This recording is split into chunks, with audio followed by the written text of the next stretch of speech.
Hey, Aya, what the hell are you doing? We're right in the middle of a wedding reception and you're holed up in the waiting room? You left your seat without it being time for the dress change or anything. What are you thinking? Get back to the reception hall now. The guests are getting confused and worried. This is totally inappropriate. No, that confusion? It's not because I left the room. Don't try to pin this on me. They're confused because of your actions. Huh? What are you even talking about? The bride just suddenly stormed out of the reception in the middle of everything. I mean, what's more confusing than that? What else could possibly be going on? Oh, I don't know. Maybe the fact that during our wedding cake cutting, the moment that was supposed to be my moment as your bride, you, my new husband, decided to go ahead and cut the cake with your ex-girlfriend, Kate? Seriously, what the hell was that? Wait, what? You're mad about that? Are you even listening to yourself? Kate, who, mind you, I only found out was your ex-girlfriend from a friend of mine just today, suddenly shows up right next to you during our cake-cutting ceremony. She grabs the knife, and instead of stopping her, you just go along with it. You both cut the cake together, smiling, laughing like it's some cute moment between the two of you. The moment that's supposed to be about us, not about you and your ex. What is wrong with you? Oh, that? Yeah, Kate was really excited. She said something like, "Thanks for letting me live my dream of cutting the cake." Isn't that sweet? She was so grateful. Excuse me? Come on, you know the story, right? Kate and her husband did a shotgun wedding. They had to rush things because she got pregnant, so they skipped out on a big fancy reception. She told me she was on a tight budget at the time, so they just went with the cheapest photo package for their wedding. They never got to have a proper cake-cutting ceremony or any of the usual fun stuff. So what? What does that have to do with our wedding? Well, it means that she never got the chance to do the cake cutting. You know, she's never had that classic wedding moment, right?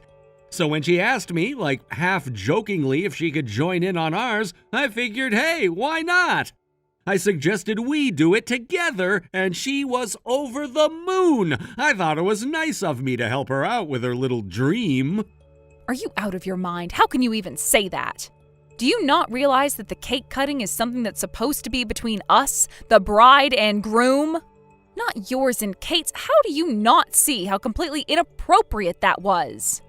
Oh, come on, it's not that big of a deal. Seriously, relax. Kate just wanted a moment, and we gave it to her. No harm done, right? You should be happy I was so accommodating. Sharing is caring, right? This isn't about sharing. This is about respecting boundaries and understanding what moments belong to whom.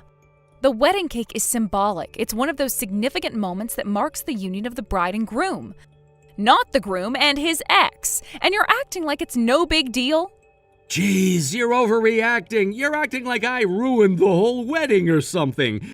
It's not like you missed out on anything. We can still take the official photos and everything. Just let it go, okay? Let it go? You really don't get it, do you? You are unbelievable.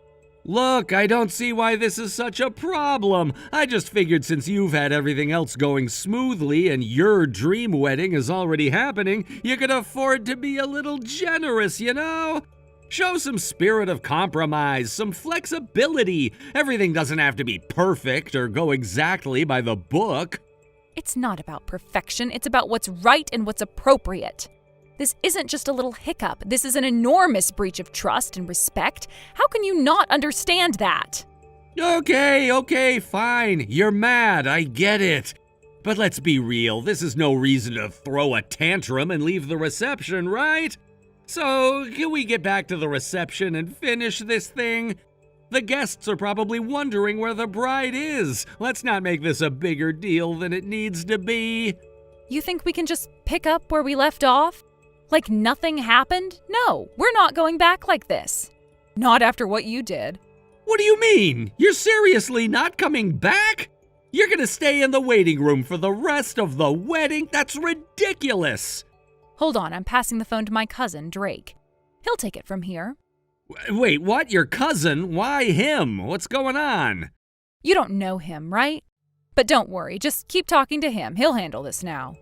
I don't have his number. How is this supposed to work? You'll continue talking right here, just like we are now. He'll take over from my phone. Wait, what do you mean he'll take over? Why am I talking to him instead of you? Just listen. He'll explain, and please respond properly.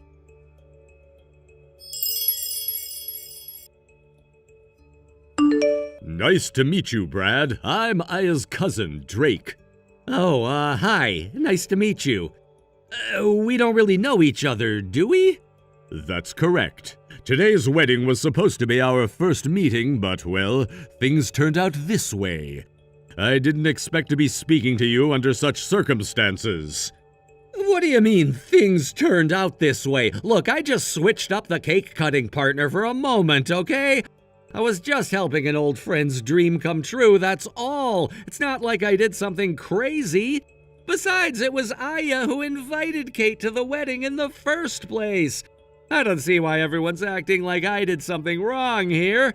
All I did was let an old friend join me for the cake cutting. That's it. You keep calling her an old friend, but let's be honest. It's your ex-girlfriend, isn't it? You're not fooling anyone by calling her something else. If you're so proud of what you did, why not just say it straight up? You only dance around the truth when you know deep down that you messed up. Changing the wording like that only makes you look guilty.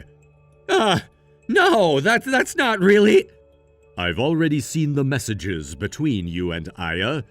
She showed me the entire conversation, so there's no point in trying to downplay things now. I know exactly what went down. You knew what you were doing when you let Kate take part in the cake cutting. You knew it was inappropriate. What? Okay, maybe. I didn't think Aya would be that upset about it. But hey, what's with you anyway? Sure, you're her cousin or whatever, but that doesn't give you the right to interfere this much, does it? Why are you butting in like this? It's not your wedding. Aya's just making a big deal out of nothing. And what, now it's gonna turn into some kind of disaster? Look, I get that she's upset, but if Aya really wants her moment with the cake, I can fix this. We'll get a whole cake at the after party, and I'll cut it with her then. We can have another cake cutting. See? Problem solved, right? There's no need for all this drama. So, you're just going to flip out now? I'm not flipping out. I'm pissed. I'm offering a solution here, aren't I? I'm trying to fix this. I'll be the one to apologize to the guests for the delay. I'll make sure everyone understands what happened, and we'll get another cake if that's what it takes. So why don't you tell Aya to just get over it already? It's not that big of a deal. So you're not planning to reflect on your actions at all, I see. Reflect on what? I haven't done anything that needs reflecting on. She's the one making it a big deal, not me. All I did was try to make an old friend's dream come true. It wasn't like I was trying to hurt anyone. Why does everything have to get blown out of proportion? This is ridiculous. I see. Well, if that's the attitude you're going to take, then I'm afraid this is the end for you two. Wait, what do you mean? I'm taking Aya with me. She's leaving. What? Leaving? What are you talking about? This is our wedding day. Why would she leave? It's been decided. The wedding is off. Both families have already agreed that it's best to call things off. We're not going to continue with the ceremony. Wait. What the hell are you talking about? The wedding is off? Why? We're already halfway through. What the hell is going on? Why would both families agree to that? Well, your actions today have made it pretty clear that you're not ready for marriage. Aya deserves someone who respects her and understands boundaries. What you did, cutting the cake with your ex-girlfriend instead of your bride, that's a level of disrespect no one should have to deal with on their wedding day. It's unacceptable. And on top of that, the way you've handled things since it happened has only made it worse. You're not showing any remorse. You're not even taking responsibility. I don't need to take responsibility because I didn't do anything wrong. How is cutting a cake such a big deal? I mean, come on, you're acting like I committed some kind of crime. It was just a fun little moment, that's all it was. You guys are the ones blowing it way out of proportion. One last thing before I go. I think you deserve to know the truth. What truth? What now? That woman you just cut the cake with, Kate, she's my wife. Wait, what did you say? You heard me. Kate is my wife. You just humiliated yourself in front of everyone by cutting the cake with another man's wife, and you didn't even know it. No way! You're kidding, right? This is some kind of joke, isn't it? No joke. This is the reality of the situation. You not only disrespected your own bride, but you also disrespected me, my wife, and everyone at this wedding. Aya deserves better, and she's going to get it. The wedding is over, Brad. Wait, you can't just end it like that. Aya and we were supposed to be together. This can't be happening.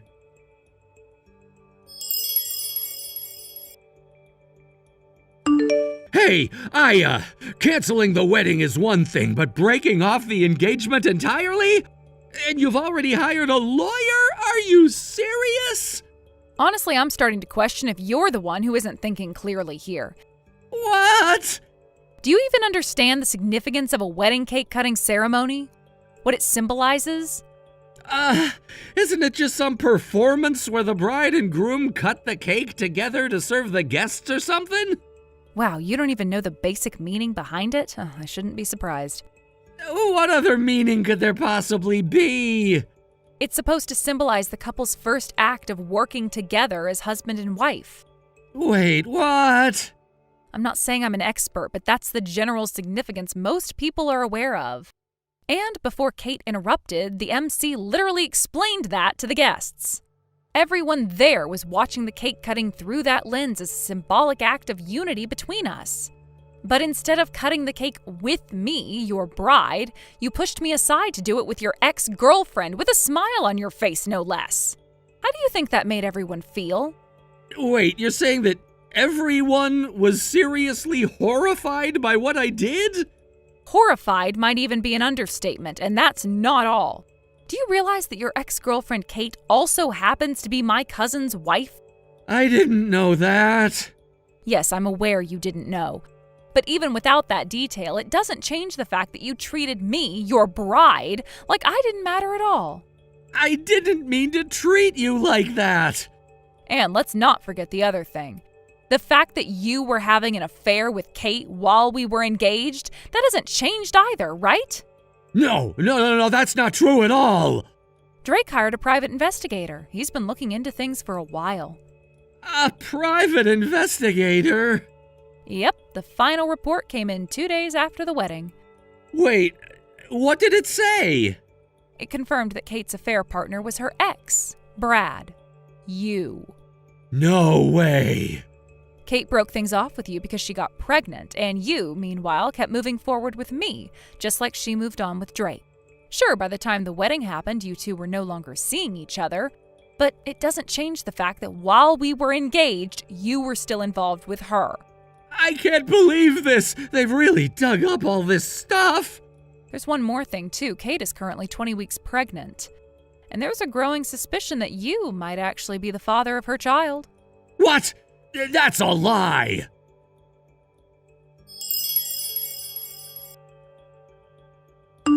Please, spare me from paying the compensation. You have to help me. Huh? What are you going on about all of a sudden? You already agreed to a lump sum payment in front of the lawyer. You even signed the documents. Don't tell me you've forgotten. I haven't forgotten, but right after that I got hit with compensation claims from your cousin, too. And even Kate. Kate's demanding it, too. Oh, right. I suppose that's because the DNA test confirmed that the baby Kate is carrying is yours. After that, Drake divorced her. I guess Kate's demands are piling up now. Let me guess. She's telling you to take responsibility, marry her, and raise the child? Or, if not, pay child support? And she's probably demanding compensation for the emotional damage, too. Yes, exactly. That's exactly it. And it's not just that. I'm also stuck covering all the wedding expenses since the whole thing got called off. You know, the reception, the venue, all the catering, and the honeymoon, too.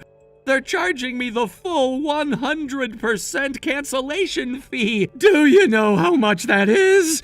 My savings aren't just gone, they're completely wiped out. If this keeps going, I'll have no choice but to take out a loan just to survive. I'll be in serious debt soon. Sounds like quite the mess. Please, I'm begging you. Can't you at least let me off the hook for your compensation? We used to be engaged, right? We had something between us. We shared a connection, didn't we? Can't you cut me some slack for old time's sake? Wait, we had something? What do you mean by that? You know, we were engaged. Sure, things didn't go as planned and we didn't make it to the altar, but still, we were close at one point, weren't we? I mean, even if we broke up, we were important to each other. I still think there's something between us, right? We cared about each other once, didn't we? Can you find it in your heart to forgive me, even just a little? I don't know what world you're living in, but any connection we had is long gone. I don't have any feelings left for you, not even a little bit. Wait, what? No, that can't be true! Don't say things that make my skin crawl, Brad. It's revolting. What do you mean by that? You don't really mean that, do you? I mean exactly what I said. After seeing how much of a lowlife you truly are, every single ounce of affection or respect I had for you disappeared. It's all gone, completely. That's why I called off the engagement. And that's why I'm pushing for the compensation to be paid in full, all at once, so I can get this over with and cut ties with you as fast as possible. No, wait! You don't mean that? You don't really hate me, do you? To put it simply, Brad, I can't stand you. I despise you. You're pathetic. What? No way! I'm honestly more shocked that you're actually surprised by this. How could you not have realized?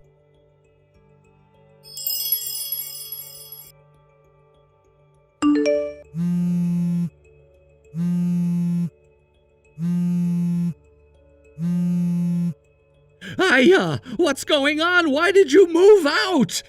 Excuse me? What are you talking about?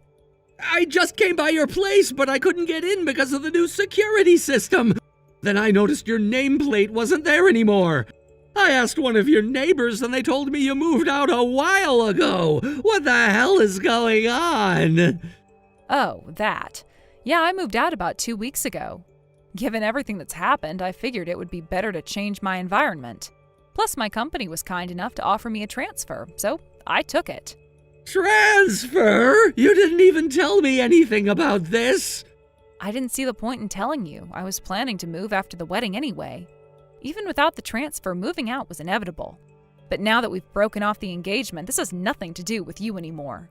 Nothing to do with me? Of course, it has everything to do with me. I was planning to move in and live with you here. Huh? What are you talking about? I borrowed money from my parents and relatives to pay off all the compensation claims. But after that, I got kicked out of my parents' house for good. They told me I had to pay back all the money I borrowed as soon as possible. So I thought if I moved into your apartment where you were already paying rent, I could save a lot of money. So you're thinking you'd move in with me, stop paying rent elsewhere, and then use the saved up money to pay off your debts? Is that what you mean? Yes, exactly. You get it. And now can you please cancel the termination of the lease right away? I need this place. I guess I forgot to mention something earlier. That apartment, it's actually part of my company's housing program. The whole building is used as a dormitory for employees. What? A company dormitory? Yep. So technically it's not a regular apartment I was renting.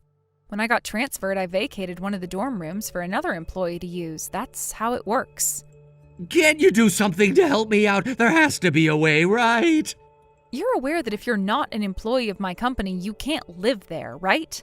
That's a basic rule. You're not one of our employees, so there's no way you can just stay there. Actually, I kind of left my job. You what? I had to quit. I mean, after that whole cake cutting disaster at the wedding with Kate, it became impossible for me to stay at work. I had invited my co-workers and even my boss to the wedding, so you can imagine how awkward it became. I felt so ashamed that I couldn't stay at that company anymore. Oh, is that so? I don't have a place to live now. Can't you help me find somewhere? Not my problem. What? This is getting annoying. I think I'll block you now. Goodbye. Gaia, wait! Don't do this!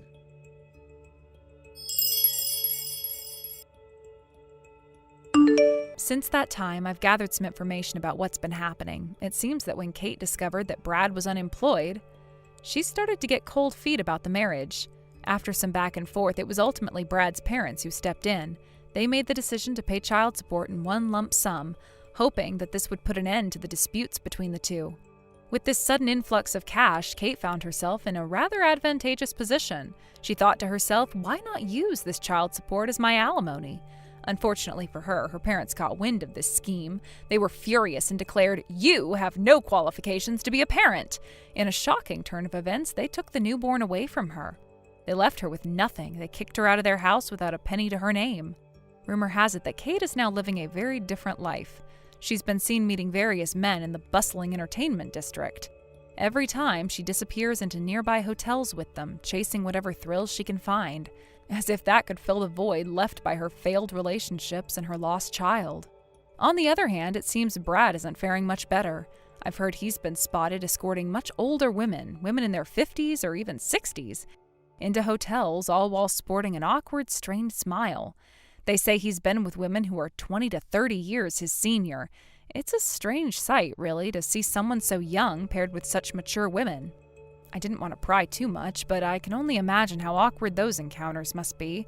It seems like he's desperately trying to find a way to cope with his situation. But from what I hear, he's not the kind of person who can maintain a healthy relationship under these circumstances. The way he behaves is unsettling, and honestly, I feel a bit sorry for him, even though he brought much of this upon himself. Both of them seem to be caught in a cycle of bad decisions and desperation. I can't help but wonder how they got to this point. Was it the pressure of their failed relationship that pushed them into these circumstances? Or was it their lack of foresight and maturity? They were once a couple with dreams and aspirations, and now they're just shadows of who they used to be. As for Kate, it's painful to think that she's now defined by her poor choices. Instead of focusing on her child and making a life for herself, she's out there, seeking validation from strangers. I overheard a few whispers about her behavior, and it's hard to imagine that someone who once had a family is now in such a predicament. People say that she seems to be thriving on the excitement of these fleeting encounters, but I doubt that they provide her with the fulfillment she truly needs. Brad's situation isn't any better. People see him with these older women, and while some might think he's lucky to have these experiences, there's a sad undertone to it all. It seems like he's trying to escape from the reality he created, but running away doesn't solve anything. He appears lost and confused and is desperately searching for something to fill the void left by Kate and the life he could have had. They say that both of them are likely unable to establish any meaningful relationships moving forward. Each of them seems to be trapped in their own cycle of misery, running away from the past but never really confronting it. It's almost as if they're both living parallel lives, steeped in regret but too stubborn to admit their failures. As I reflect on their situations, I can't help but feel a mixture of pity and frustration. They had the opportunities to make better choices, but instead, they let their circumstances define them. They could have sought help or guidance, but chose to go down this destructive path instead. In the end, it looks like both Kate and Brad are on a downward spiral. They may not realize it yet, but they are playing out the tragic consequences of their decisions. Life has a way of teaching hard lessons, and I can only hope that, in time, they will come to understand the impact of their choices. It would be a shame if they continued down this path, forever trapped in the shadows of what could have been. Thank you for watching and listening. We hope you enjoyed the video. Don't forget to like this video and subscribe. Also, feel free to leave a comment about what you thought of the story. We look forward to seeing you at the next story. Tony? Hey, Tony, do you have a moment? I've tried to be mindful of the time difference before reaching out. Oh, Lydia.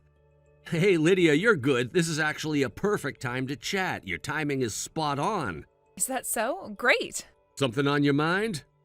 I was wondering when your next trip back to the US might be. Huh? I know your overseas assignment is supposed to be for a year, but you mentioned you might be able to make a short visit back, right? It's almost Easter over here, so I was thinking, how's that looking on your end? Do you have any holidays coming up around that time? Well, around Easter, we don't really have any extended holidays on this side. Oh, I see. I figured that might be the case. So in other words, you don't know exactly when you'll be able to come back at this point, right? Well, yeah, but the work environment here is pretty flexible, and it's easier for me to take long vacations if I need to. When the time comes, I'll definitely let you know ahead of time. So if I don't hear from you beforehand, I should assume you're not coming back for a visit anytime soon, right? Why so sudden? Huh? It's been about 6 months since I moved overseas for work, and this is the first time you've asked me something like that. Oh, no, it's nothing. I didn't mean anything deep by it. Really? Yeah, I have something I need to take care of, so I'll catch you later. Wait, how's Mia doing? Oh, she's doing great, really, but I've got to run, so talk soon. Okay.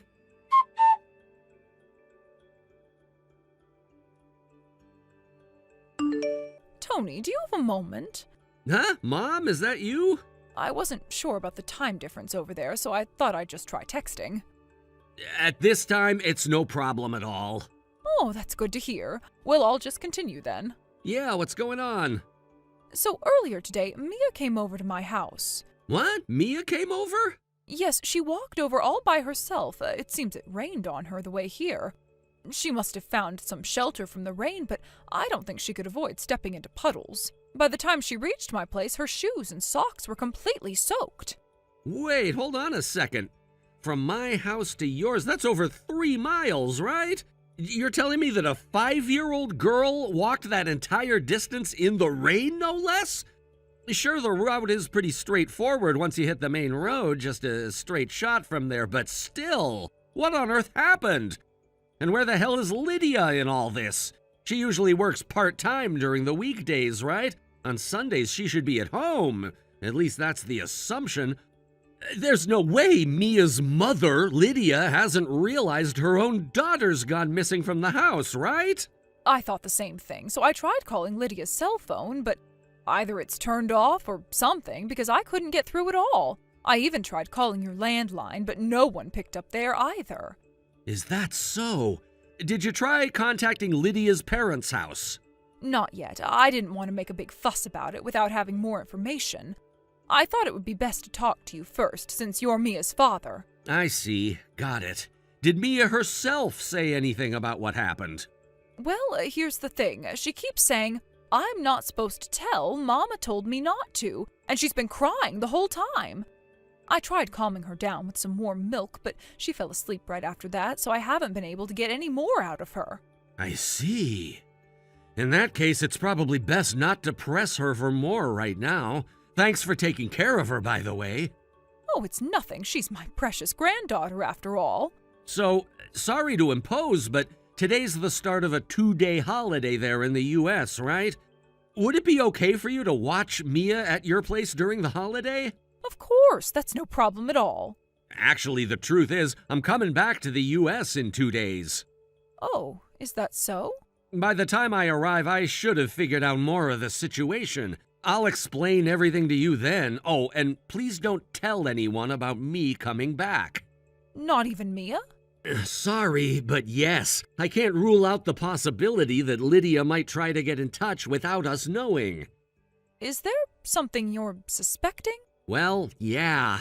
It's not something concrete just yet, so I'd rather not go into too many details right now. But I think she's cheating on me. Cheating? Are you serious? Yeah, I don't have solid evidence yet, but her recent behavior has been really suspicious. She's been hiding her phone a lot, avoiding eye contact with me. I've been pretending not to notice, but I'm at my limit now. Maybe Mia's picked up on that too. That's possible, but if that's the case, I really don't want to ask Mia about it directly. Her mother's still important to her, and I don't want to put any more emotional stress on her than she's already dealing with. You're right, that's the best approach. In any case, please take care of Mia until I get back. If anything changes or there are any developments, please let me know right away. Of course. Thanks, Mom. I'll be in touch later. Got it. Take care of yourself, okay?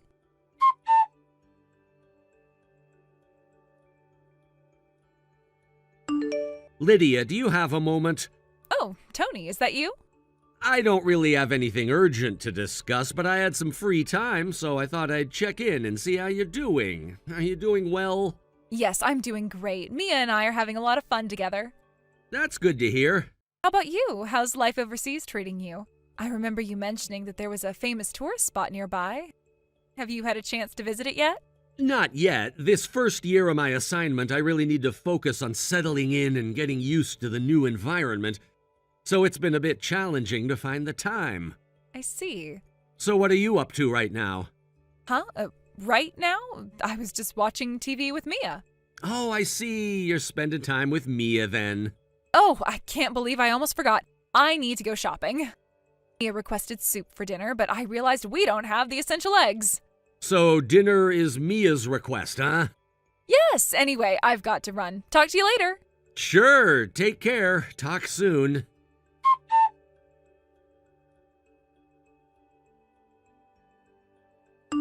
Mom, I'm back in the U.S. Welcome home, Tony. Thank you. Feels good to be back. So you're coming straight here instead of going home, right? Yeah, sorry about that, but I'll be relying on you for a bit. By the way, Mia has been with you this whole time, right? Yes, she has. Today's the last day of the 2-day holiday, but she's been at my house the entire time. So that means Lydia has been lying after all. I texted her earlier asking how's Mia, and she replied that they're spending time together at home. I see. There hasn't been any sign that she's worried about Mia being gone. I wonder what she's thinking. In any case, I'll tell you everything I know when I get back. Right now, I'm on the bus. I'm gonna stop by the private investigator I hired to hear their report on the way home. I think I'll arrive at your place in the evening. Got it. Oh, please take care.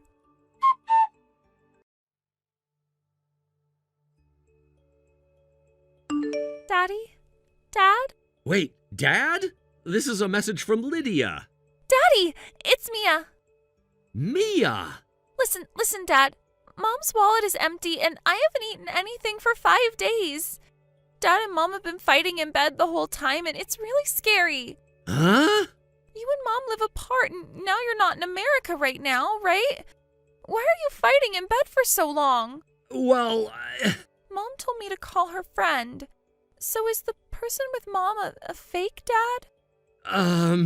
Dad, help me. Huh? Who are you? Huh? Did you think you wouldn't be found out just because I'm overseas? You might think you're fooling me with this nonsense as a 5-year-old, but don't underestimate me. Dad? You see, the real Mia is here with me right now. What? So who are you? Well, I guess I don't need to ask. You're Lydia, aren't you? No, it's not. You're sending messages pretending to be my daughter from your own phone, aren't you? Huh? What? By the way, you said Mia is with you? I didn't mention it, but I'm back in the U.S. temporarily. What? The message I received yesterday was just after I arrived back home. Why did you come back? What about work? I have a meeting at the headquarters after the holiday. I thought I'd take advantage of this temporary return to expose your affair. What? Ideally, I want to get you to sign the divorce papers and move towards claiming alimony. Wait, why? Mia finally told me that she was told to call some strange man Dad. When she refused, they kicked her out of the house, telling her to go to Grandma's and not come back during the holiday. Grandma's place? Did you think she would go to your mother's house? Unfortunately, Mia showed up at my mother's house. What? When I checked with your mother, it turns out she's currently on a trip with her friends. So Mia made the judgment to walk the 3 miles to my mother's house, who's her other grandmother. Wait, how do you know all of this? Why do you know about Mia's whereabouts and your affair when you just got back? Why would I not know? Because... That area is my hometown, you know. I have friends, relatives, and neighbors I've known since my parents' generation. Do you have any idea how many people I know? Huh? But isn't your family home? Are you misunderstanding something? My mom currently lives alone in an apartment about 3 miles away from her job. But 10 years ago, before my dad passed away, the 3 of us lived in a rental apartment near my childhood home. No way. Oh, by the way, it's too late to try to escape with the affair partner you brought in. What? Your father, my uncle, and his wife, and the affair partner's wife are all waiting in front of my house. No way. And me too. I just arrived. No way. You weren't with Mia? I was with her until a moment ago. I was messaging you while taking a taxi here, so now I left her with my mom. What is that? Well, time to storm your affair scene. Wait!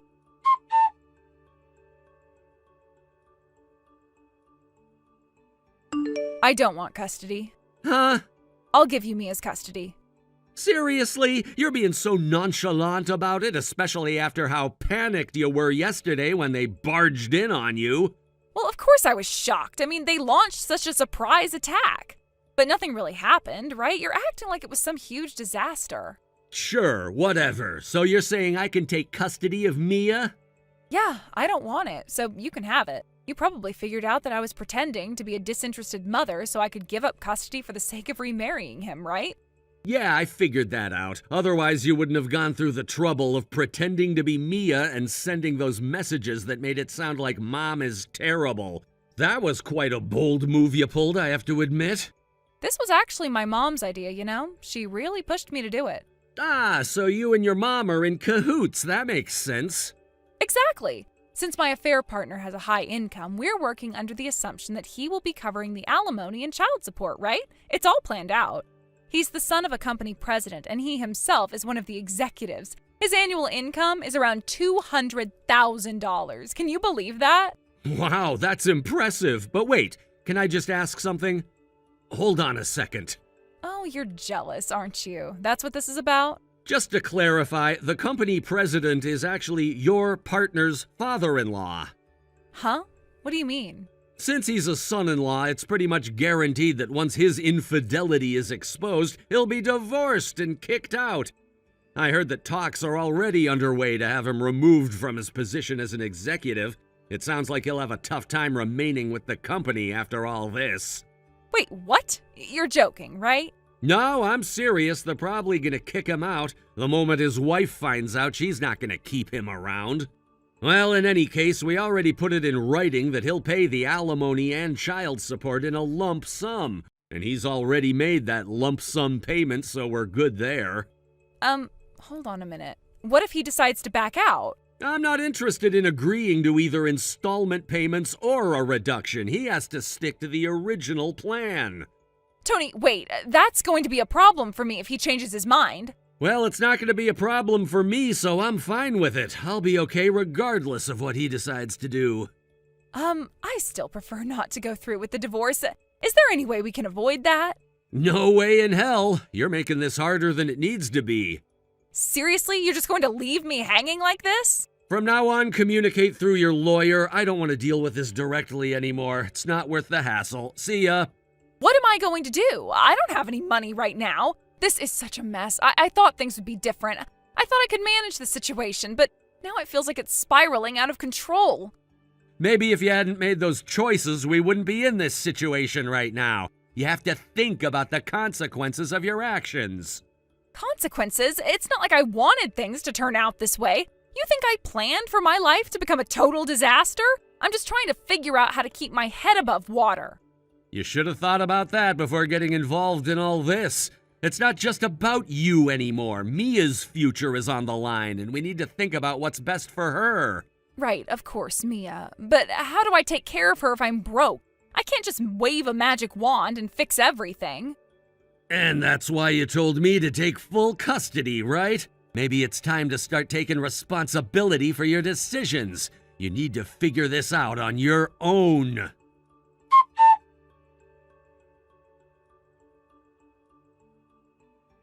So, it turned out to be a short-term battle during the 2-day holiday, but we managed to settle things somehow. I never expected the process to be so tumultuous, but life has a way of throwing curveballs when you least expect them.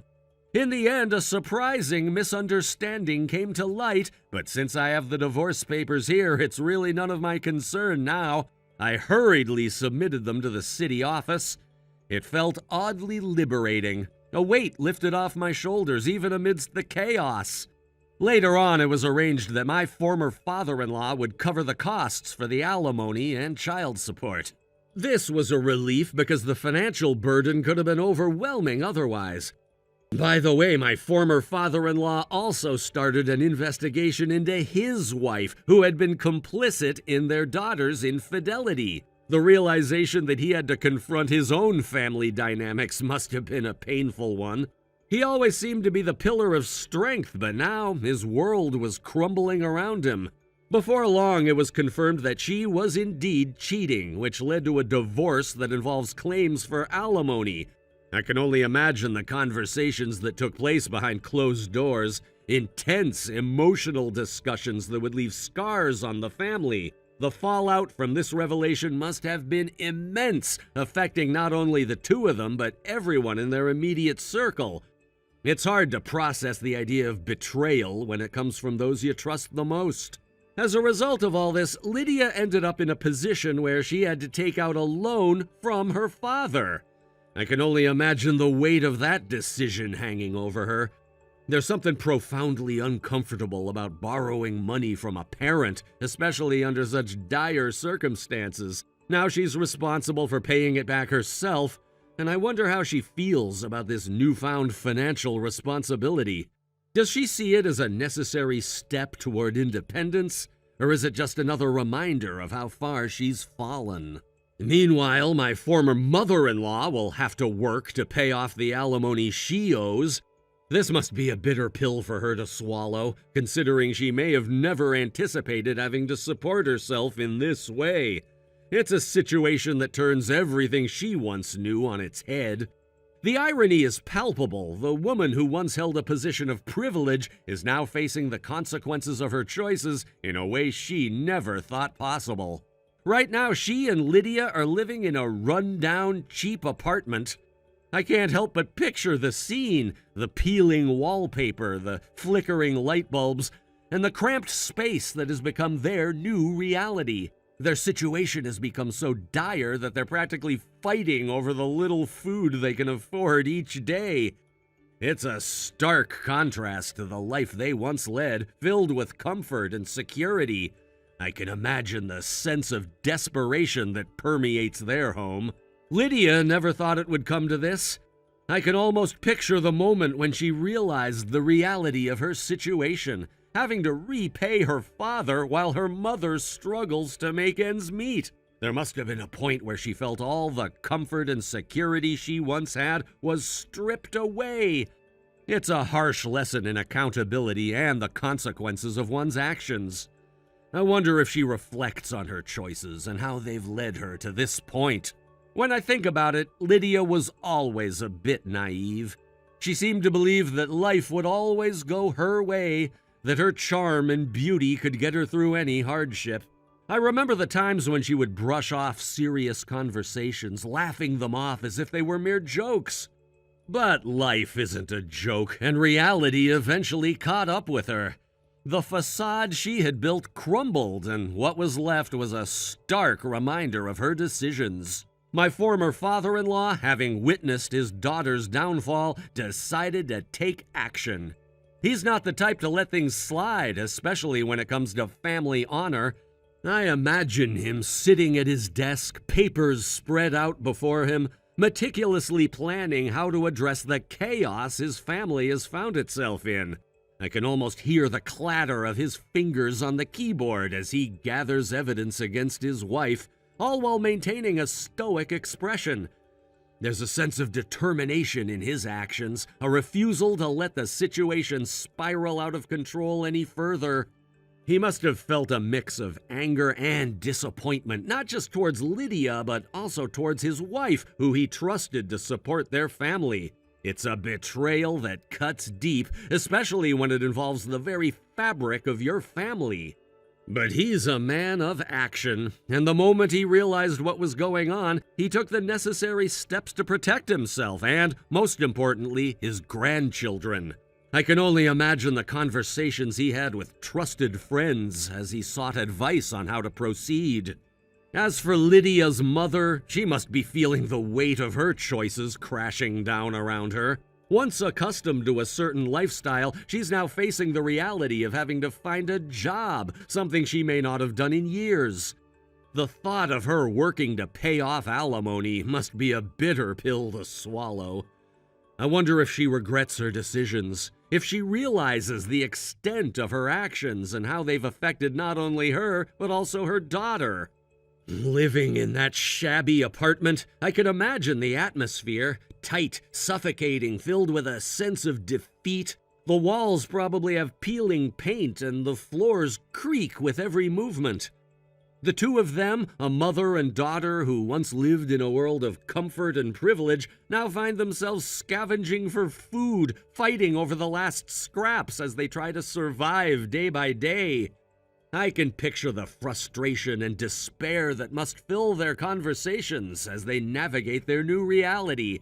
I can't help but think about the little moments they must share during this struggle. Do they sit in silence, each lost in their thoughts, or do they argue about who gets to eat what? Perhaps they reminisce about better times, trying to hold on to the memory of the life they once had. I picture them sitting at a small table, divided by the weight of their circumstances, each bite of food a reminder of their current plight. The sadness of their situation must loom over them like a dark cloud, casting a shadow on everything they do. It's almost poetic in a tragic way. The juxtaposition of their past and present lives must be incredibly stark. I wonder if they ever talk about the future. Do they have any dreams left, or has the harshness of reality snuffed them out? Lydia must feel a certain bitterness, knowing that her actions have led to this downfall. It's a hard truth to swallow, but sometimes the lessons we learn are the ones that hurt the most. Lydia's father, meanwhile, is likely finding some satisfaction in the fallout. It's not something I condone, but you can't help but feel that a part of him is relieved to see his wife face consequences for her role in all of this. It's a sense of justice, albeit one that comes at a steep price. He might think that this is what she deserves, that she should suffer for her betrayal. It's a complicated situation, one filled with mixed emotions and conflicting loyalties. Thank you for watching and listening. We hope you enjoyed the video. Don't forget to like this video and subscribe. Also, feel free to leave a comment about what you thought of the story. We look forward to seeing you at the next story. Hey, Troy, I need you to speed up the delivery of the parts I ordered the other day by a week. Thank you for your ongoing support, David. You're asking about the delivery timeline, I see? It's not a request, it's an order. It's a decision that's already been made. I sincerely apologize, but at this point, we've set the delivery schedule at the very limit of production capacity due to the preferences of our headquarters. I will talk to the production team, but there's a high possibility that we won't be able to meet your expectations. I told you that moving the delivery date up is a decision that's already been made. You're in a position where you're receiving work from us, so don't argue with me. As much as I would like to comply, the reality is that any further shortening of the delivery timeline will lead to increased overtime for our employees, which in turn raises our costs. Normally, this would mean we would have to charge a special expedited fee. Moreover, having to move it up by a week at this point is unrealistic in terms of our schedule. Just do it at the regular rate. We have a budget to stick to as well. I'm not going to pay any more than I already have. Of course, I expect you to move the delivery date up according to our wishes. If that's the case, I'm truly sorry, but we still won't be able to meet your request. What did you say? Your company, E Corporation, has had a history of unreasonable delivery demands, and we're hearing more and more voices from the production team expressing that they are reaching their physical and mental limits. As for pricing, we've already driven it down to the very edge, and to be frank, the current situation is far from what we would consider a fair price. Isn't it your responsibility as a subcontractor to manage that? Everything has its limits. Our president has advised me that if we're asked for anything more unreasonable, I'm free to decline outright, so please take my response as aligned with our company's policy. You think a fourth-rate company like yours can talk back to me? Fourth rate?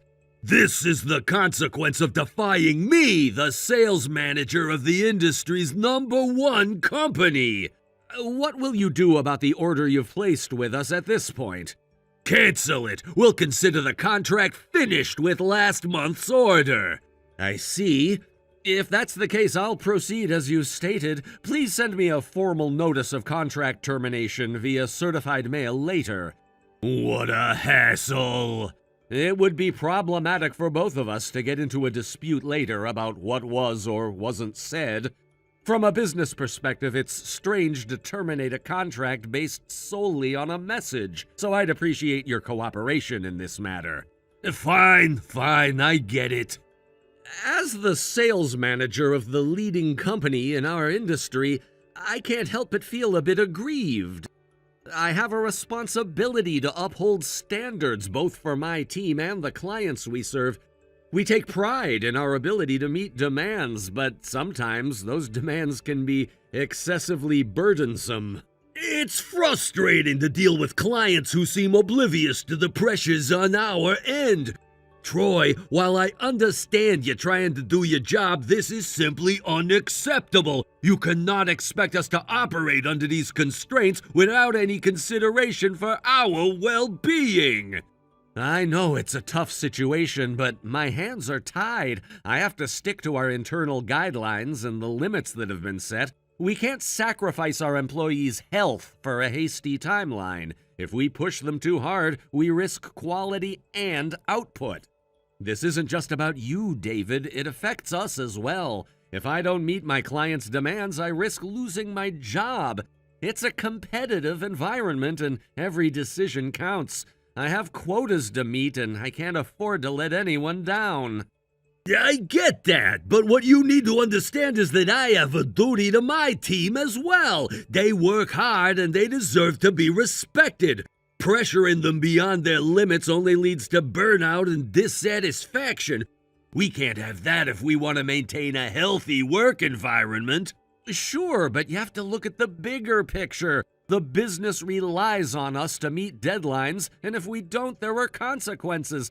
I don't want to be the one to break the bad news to my superiors.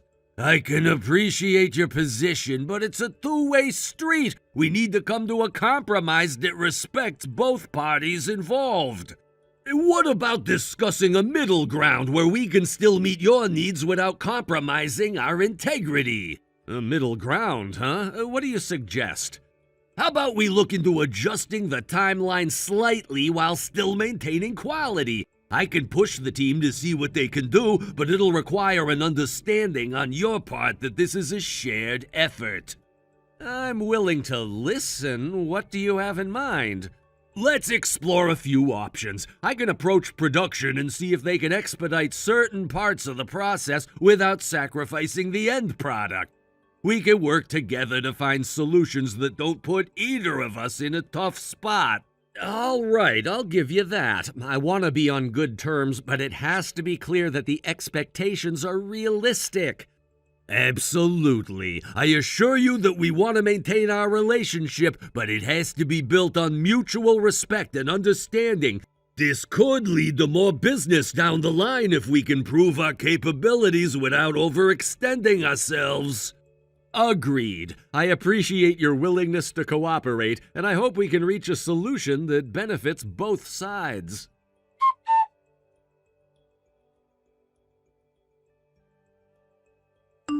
Hello, Sam. I hope you're doing well. I understand that you're currently on the bus, so I apologize for reaching out via message at this time. Thank you for your message, Troy. I appreciate your consideration. I'm writing to inform you that the prototype of the new part you requested has been completed, and I'd like to ask for your confirmation on it. Wow, it's already done? That was impressively quick. You finished it a week earlier than scheduled.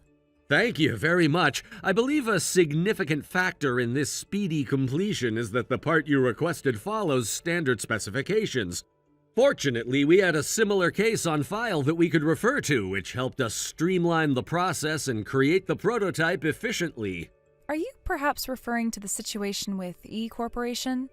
Oh, I'm sorry, I didn't mean to bring that up abruptly. No worries, I understand that this is a more casual topic.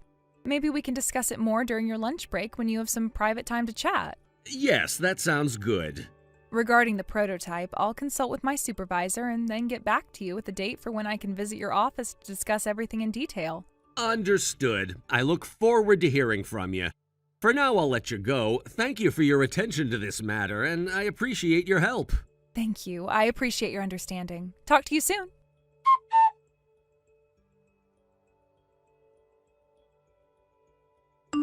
Hey, Sam. Sorry to keep you waiting. Are you still on the bus? Yes, Troy, I was just continuing our previous conversation. Oh, right. You were about to mention something regarding E Corporation, right? Yes, that's what I wanted to discuss. Just a few days ago, it seems they got into a bit of trouble with a new business partner. Oh? What happened? After they stopped doing business with your company, they tried to request the same parts from a factory in the neighboring town. However, they were quoted a ridiculously high price, and on top of that, the salesperson from E Corporation was incredibly condescending. He said something along the lines of, you should feel grateful that a low-tier town factory like yours can contract with an industry-leading company like ours. Apparently, they asked him to leave immediately after that. Wow, that sounds really familiar. The words seem to have a strong sense of déjà vu. They've had similar issues when consulting with other companies, and it seems that the production of necessary parts is still halted. As a result, they're facing delays in delivering their final products. You know, it could very well be the same salesperson who was handling our accounts. I had a feeling that might be the case. Every time something came up, he'd proudly proclaim, "I'm the sales manager of the industry's #1 company." What a character. By the way, I should mention that our company, A Corporation, actually took over that title a few years ago. Oh, right. I remember that now. So with all of this happening, it seems that word of their blunders is spread to our company. They might come crawling back to you soon, begging to resume business. Got it. I'll stay vigilant just in case. Thanks for the heads up. Of course. If the information is useful, then that's all I need. Oh, by the way, my dad mentioned that he wants to play shogi with you again. Oh, really? He's all fired up and said he's definitely going to win this time. Please, tell him to go easy on me. Consider it done. Plus, the preparations for our wedding are nearing the final stages, and we've just finalized the contract for our new home. There's so much to look forward to. Yeah, definitely.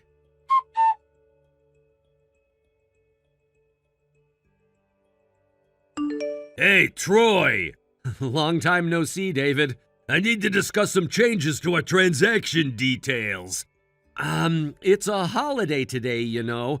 Just listen! The parts scheduled for delivery were supposed to be just the ones from the contract we had 2 months ago, but I've decided that we're gonna continue our business relationship after all.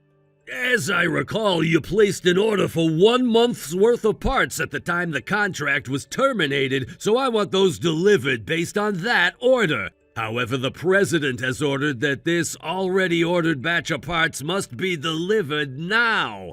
As a special consideration, I'm gonna give you a slightly adjusted price just for this month. What is it? I'm in a hurry. We've terminated our business relationship with E Corporation, so unless we sign a new contract and place a new order, we can't accommodate your delivery request. Hey, I told you, it's a presidential order. The president you're referring to is not our company's president.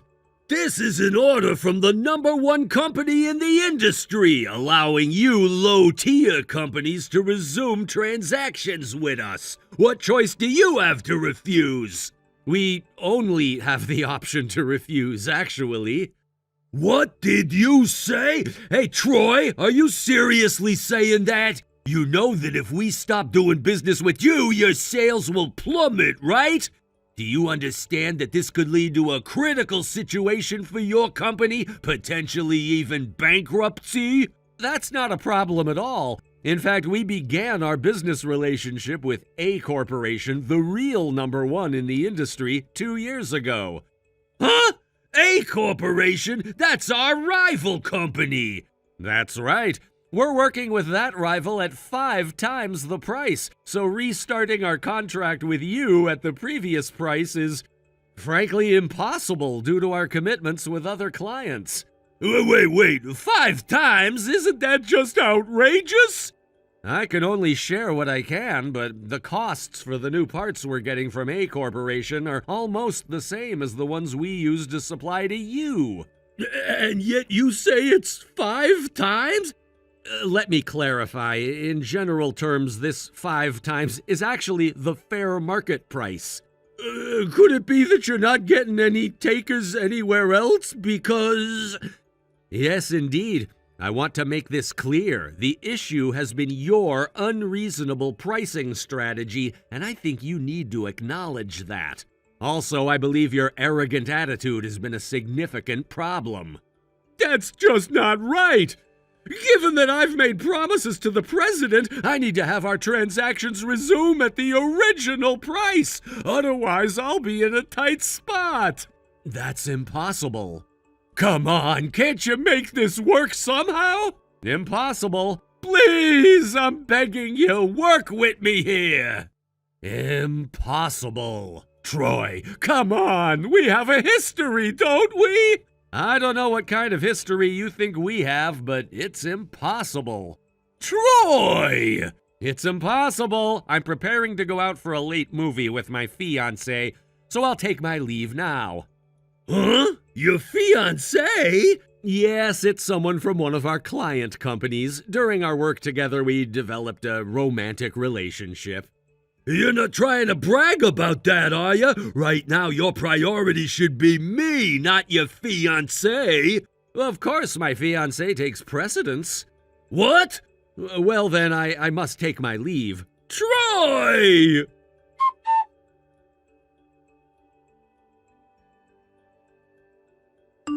Sam, you're already on your way out, right? Yeah, I just got on the bus at A-Town Station. Great. I wanted to chat with you quickly before you reach your destination. There's something important I wanted to bring up. I received a message today from that sales rep at E Company, the one who contacted us a while ago. Remember him?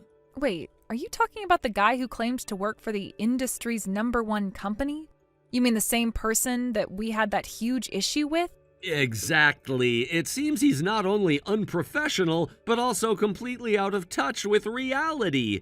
He was shocked when I explained what the proper pricing should be for the new contract, especially compared to the extremely low prices they were used to setting with us in the past. Wow, are you serious? How could he not know basic pricing information? That's sales 101. I can't believe how incompetent someone at that level could be. Yeah, it's kind of unbelievable. He seemed completely unprepared to handle actual business negotiations, almost like he was expecting us to simply accept the same deal we used to have. Didn't we already explain to them that those ridiculous prices were no longer sustainable? It wasn't just a suggestion. We made it clear that we couldn't continue like that. We did, and that's what makes it even stranger. It's like he thought we were bluffing or something. He seemed genuinely surprised when we stuck to our terms and didn't budge on the pricing. And now it looks like they're scrambling to find other suppliers because nobody wants to deal with them under those conditions. Well, I guess it's not entirely surprising. If they've been lowballing every supplier like they did with us, it's only a matter of time before they run into trouble. What did he say exactly? Was he trying to get us to agree to the same terms again? Pretty much. He tried to play the same card, saying they were still #1 in the industry and that we should be grateful for the opportunity to work with them. It was pretty laughable, honestly. You've got to be kidding me. Do they really think anyone still buys that line? Even if they were the top company, which I don't believe they are anymore, that doesn't give them the right to dictate unfair prices to everyone they deal with. Exactly. And here's the kicker. He didn't just stop at asking for the same deal. He tried to sweeten the pot by offering to continue our partnership if we met their deadline on the current order. Like we're supposed to be so grateful for their business that we'd just jump at the chance to keep working with them. Wow, so they really don't get it.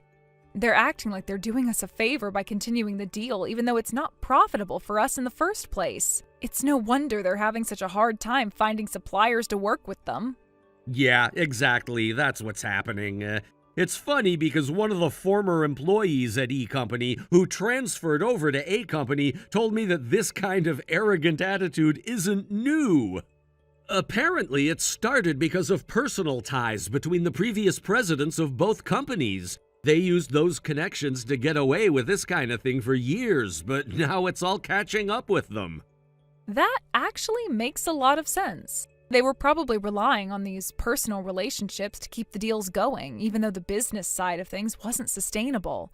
But you can only push people so far before they start looking for better options. Exactly. And honestly, I think the new leadership over there is trying to clean up the mess. Maybe that's why they're so desperate to keep the old deals going, even though it's obvious that they can't operate that way anymore. Yeah, it sounds like they're in panic mode. But still, they should know that we're not going to fall for those tactics again. For sure. That's why we're sticking to our terms and letting them know that we can't continue the partnership under those conditions.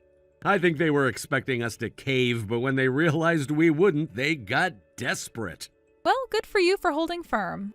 I know it's tough sometimes, but you have to do what's right for the company, not just for short-term gain. If they want to keep working with us, they need to meet us halfway, not just dictate terms like they have in the past. Exactly. And I think this situation is going to be a wake-up call for them. They can't keep treating suppliers like this and expect everyone to just go along with it. Eventually, they'll have to adjust or they'll lose out entirely. Yeah, no doubt. It'll be interesting to see how they respond when they realize they can't find anyone else willing to work with them under those conditions. Hopefully, they'll learn from this and start treating their partners with the respect they deserve. I hope so too. Anyway, thanks for letting me vent about this. It's been a frustrating situation, but I feel better now that we're sticking to our guns. No problem at all. I'm glad we talked about it. It's always good to hear how things are going on your end.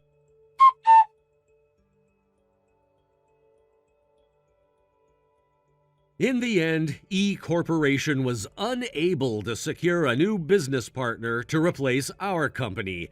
As a result, they faced significant challenges, particularly in delivering their products on time.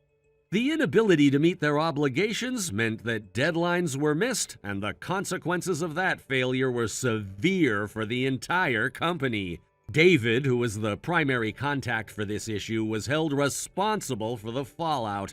Due to this failure, he faced not only a demotion but also a salary reduction. It was a harsh punishment, and he was effectively sidelined from his previous role in what could be described as a triple whammy: demotion, decreased pay, and a transfer to a less desirable position. This was undoubtedly a significant blow to his career and reputation. The president of E Corporation, realizing the gravity of the situation, also stepped forward to apologize. He took responsibility for the company's delay in understanding and addressing the issues that had arisen. As the head of the company, it was his duty to ensure everything ran smoothly, and he acknowledged that they had fallen short in this instance. His public acknowledgement of the failure was meant to reassure both employees and clients that they were aware of the problems and were committed to resolving them. Despite the setbacks, E Corporation is still a reasonably large and well-established company. Thankfully, they managed to avoid a crisis that could have spiraled into bankruptcy. The situation could have been much worse, potentially leading to layoffs and financial ruin for many employees. Fortunately, it appears that no one ended up in dire straits as a result of this particular incident, which was a relief for the employees who relied on their jobs to support their families. However, about a month after the initial incident, new developments emerged. It seems that David, in his new position after being transferred, made some sort of mistake that led to further complications. The details of what happened are somewhat murky, but the end result was clear. He was ultimately let go from the company altogether. This termination not only ended his employment, but also had a lasting impact on his career trajectory. Now, David is in a precarious situation. He appears to be holed up alone in his apartment, unemployed, and likely feeling the weight of his circumstances.